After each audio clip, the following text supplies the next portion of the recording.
Sa Raiden, pangiti-ngiti lang si Kraugle at tinitignan ang kanyang farmer tools. Nagtataka si Suron kung bakit nakangiti lang ang isang magsasaka. Anong meron sa walang kwentang na ugali na yan? Sandaling lang. Huwag niyang sabihin na hindi din siya ordinaryong magsasaka. Sinasabi ng mga Golden Guild na mamatay na siya. At sinasabi nila na naipit ang blade niya sa farmer tools niya.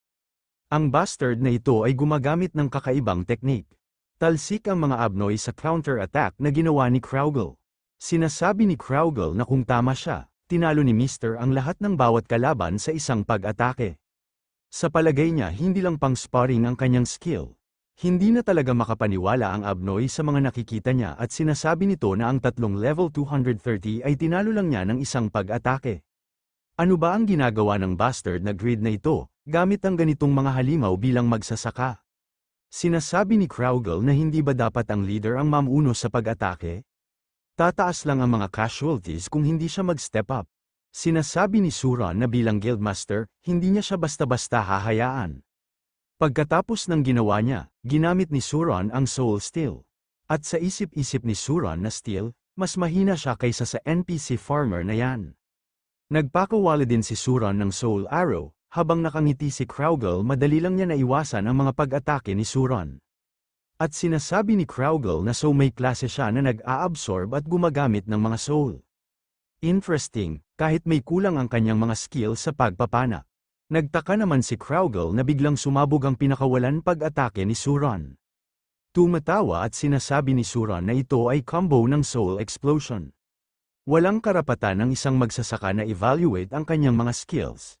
Sinasabi ni Kraugle na hindi na masama, pero madaling mag-react dahil ang follow-up ay aabot ng 10 years. Suggest niya na mag-practice pa siya ng bilis ng combo, sa isip-isip ni Suron na panahon na para ilabas ang secret weapon na nakuha niya mula sa pagiging unang tao na nag-cleared ng labyrinth ng Vasco.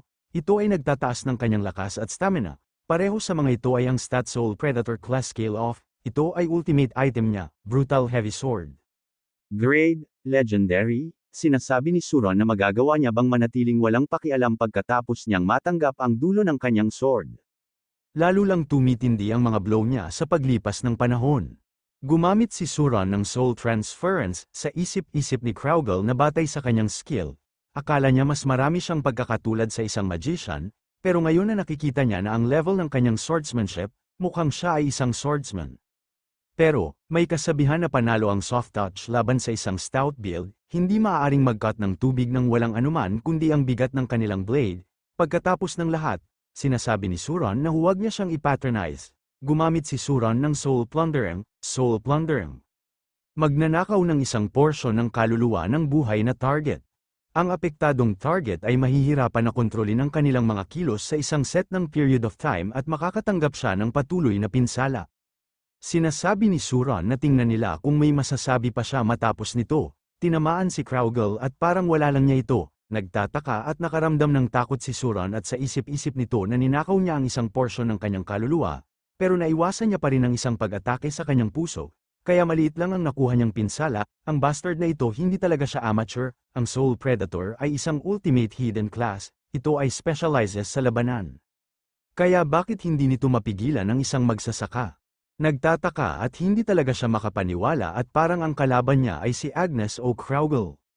Sa isip-isip ni Kraugle na maganda ang skill niya, at ang kanyang swordsmanship ay kasing ganda ng mga sabi-sabi. Medyo confident siya na siya ang pinakamalakas na player na nakilala niya so far. Siya ay nakafocus sa exploration at sa raids lang, at hindi siya interesado sa PvP. Pero pagkatapos makita si Mr. Piaro at sa pagsasanay kasama siya araw-araw, iba na ang tingin niya sa mga bagay ngayon. Isang bagay na umiral na lampas sa mataas na limitasyon ng skill ng isang tao sa swordsmanship. Ang feeling na ito ay parang kumukulo sa loob ng katawan niya.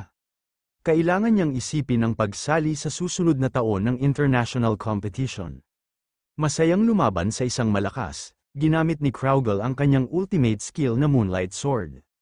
Nagtataka si Suron at sa isip-isip nito na siya ay biglang nawala at ngayong lang din niya napansin na ngayon lang din siya gumamit ng skill. Nakaramdam na ito ng takot at sa isip-isip nito na ito ay delikado. Gumamit si Suron ng Soul Armor, umatake na si Kraugle sa kanya at hindi talaga siya makapaniwala at batid nito na level 2 na ang kanyang soul armor pero naka-absorb pa rin siya ng 17,300 na pinsala. At gayon pa man ay nawasak niya ito sa isang blow, nagawa pa niya siyang saktan sa isang atake na yun. Anong klaseng halimaw siya? Lumabas si Kraugle sa kanyang harap at ginamit ni Kraugle ang Mole Ascension. Sa isip-isip ni Suron na hindi lang niya magawa makareact sa atake niya. Ito ang first time na nakaramdam siya ng ganitong kawalan ng kakayahan sa isang kalaban pagkatapos ng advancement niya.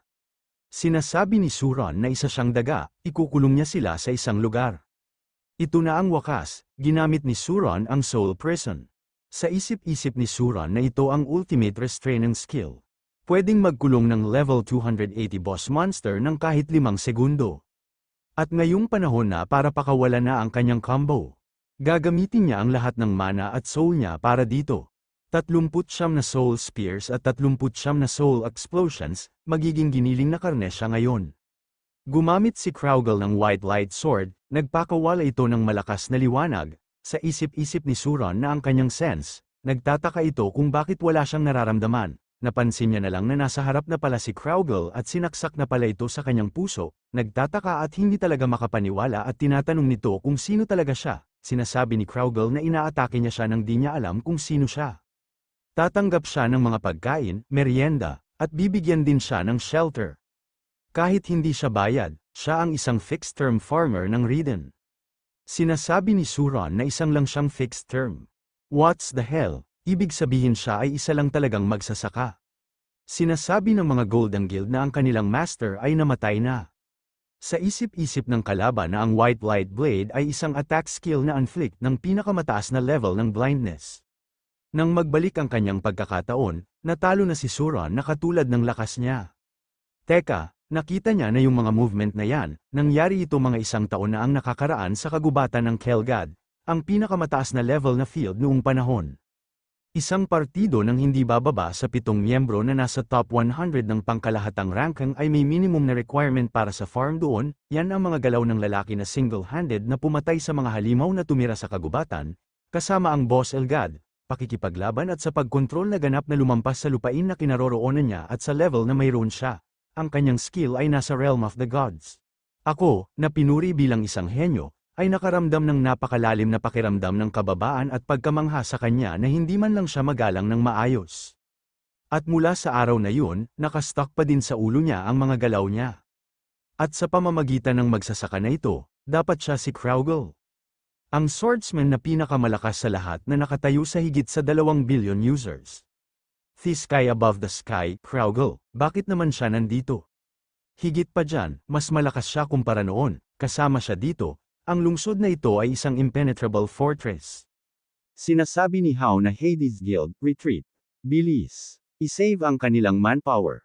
Takbo, umatras na ang mga Hades Guild, takbo na din sila. Tinatanong ni Damian na kung okay lang ba na hayaan na lang natin sila. Tinatanong din ni Kraugle na kailangan ba nila sila sundan. Sinasabi ni Damian na hindi, nag-aalala siya na ang laki ng labanan ay lalawak pa dahil kay Mr. Piaro. Pero dahil tumigil ang laban sa stage na ito, I think it's fine kung hindi na nila sila habulin. Sa ibang kaso, tinatanong ni Damian kung sino siya. Napakalakas ng kalaban niya, pero natalo niya siya ng madali. Sinasabi ni Kraugle na hindi siya mahalaga, kaya wag siyang mag-alala. Sa isip-isip ni Damian na sinasabi ba niya sa kanya na itigil niya na ang pagsilap dito? Hindi siya interesado sa anuman bagay, maliban sa Rebecca's daughters. Sinasabi ni Kraugle na mukhang busy din silang dalawa. Maayos ba ang lahat? Sinasabi ni Bland na lahat ng nasa panig nila ay nag-uwian na din, pero na-miss nila ang kanilang oras ng pagkain. Sa isip-isip ni Damian na narinig niya na anak siya ng mahalagang Maharlika. Pero laging siyang nagugutom, ang stress na nararamdaman niya ay dapat hindi masusukat. Sinasabi ni Kraugle na si Mr. na lang ang natitira. Hindi siya makapaniwalang na kaya niya talagang matalo ang lahat ng mga tao na yan sa kanyang sarili lang. Naaawa siya sa last guy na yan, sinasabi ni Piaro na kaya siya tumayo sa likod ng kanyang mga kaalyado at pagsamahin ang kanilang mga skills upang mapalakas ang kanilang kakayahan upang mapalakas ang kanilang pagiging epektibo sa maximum. Medyo isang interesting set of abilities, ito ay komento niya sa kanya. Sumisigaw at sinasabi ni Box na hindi ito pwede, na maraming tao ang ganap na nolly pole. Kailangan niya siyang kontrolin, kahit anong mangyari. Gumamit si Box ng marionette, sinasabi ni Piaro na siya ba yung tipong na hindi gustong makatanggap ng compliment. Nag-counter-attack si Piaro at tinamaan si Box sa kanyang ulo. Sa isip-isip ni Box na ang kanyang farmer tools ay nakatalo ng 275. Hindi nila naabot ang city gate, hindi man lang nila nahawakan ang mga anino ng mga tao sa mga gates. Hindi makapaniwala si Damian at sinasabi nito na natalo niya talaga mag-isa ang mga tao na yan. Siya ay tunay na hindi maabot na tao, parang ibang tao siya kumpara nung isang linggo. Sa isip-isip ni Piaro na lumakas siya sa laban na ito. Ibig sabihin ba nito na malapit na siya sa Sword Saint Mahler? Hindi, ang paglago na nararanasan niya sa panahon na ito ay mas malalim pa dyan. May iba sa kasalukuyang siya ngayon, kumpara sa siya noon. Siya na devoted sa paghabol kay Mahler, Piaro, isang noble mula sa Saharan Empire. Piaro, ang leader ng Red Knights, Piaro, ang traidor. Si Piaro, ang swordsman, Piaro, ang magsasaka. Dati binuhos niya ang lahat ng meron siya sa swordsmanship niya. May nagbago ba sa kanya? Napahinto ito at naisip niya na hawak niya ang farmer tools. Sinira niya yung mga pader na yan dahil sa kung sino siya ngayon. At ang hawak ng kamay niya sa mga sandaling ito. Hindi isang sword, hindi mahalaga ang equipment. Hindi niya kailangan ng blade, ano ang tunay na kakaiba. Kundi siya, naramdaman niya ang dumi, mga ugat, dahon, at mga tangkay sa ilalim ng kanya mga kamay. Exposed siya sa lakas at espiritu ng mga kabataan na ito, ang mga bunga na hindi pa hinog. Wala sa mga hakbang na ito ang ginawa niya para malagpasan si Mahler. At tiyak na hindi sa pagkuha sa title ng Sword Saint. Mga hakbang para makuha niya ang patungo sa sarili niya. Kaya sa mga daan na nagawa niya, nakarating siya sa sariling niyang daan. Maging isa sa kalikasan, ang mga tubig, ang mga binhi, ang mga tangkay, ang mga dahon, ang farmer tools sa kanyang mga kamay. At ang lupa, binubuo ng blade, at siya, ipinanganak na ang legendary farmer. Lahat ng magsasaka sa lupang ito ay pupurihin at igagalang siya. Lahat ng mga user na konektado sa laro ay sinasabi na ang pagsilang ng isang bagong alamat.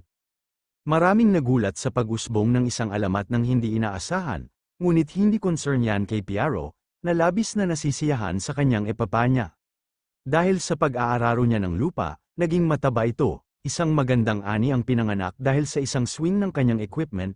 May skill din siya na magbigay ng basura sa kanyang mga kalaban, tulad ng alamat kung saan naging blacksmith ang isang swordsman. Sinasabi ni Piaro na pagma, ganito din ba ang naramdaman niya? Ito ang pagsilang ng isang bagong alamat, ang alamat ng isang swordsman na naging magsasaka.